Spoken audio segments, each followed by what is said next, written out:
Алла кімге жақсылық қаласа, оның жазасын ертелеп болсын не де береді. Ал кімге жамандық қаласа, жазасын қияметке кешіктіреді дейді. Қараңыз.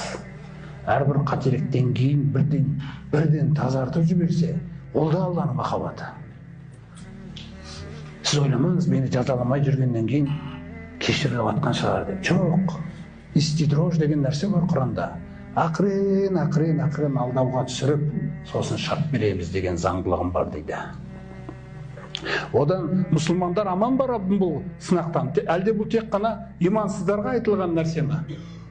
Бағанағы аяттың арт жағын қарайық. Ана Алла Тағала құл мен жүрегінің арасына кедергі бола алады деген. Ваттақу фитнатан ла тусибанна аллазина золаму минкум хосса.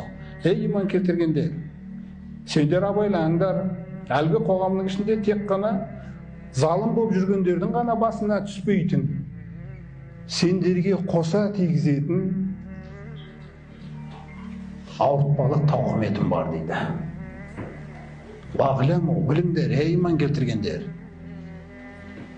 Ва анна Аллаха шадидул иқаб, Алла Тағаланың азабының қатты екендігін біліңдер. Сондықтан уахи деген нәрсесі де әрдайым алдыда тұратын нәрсе.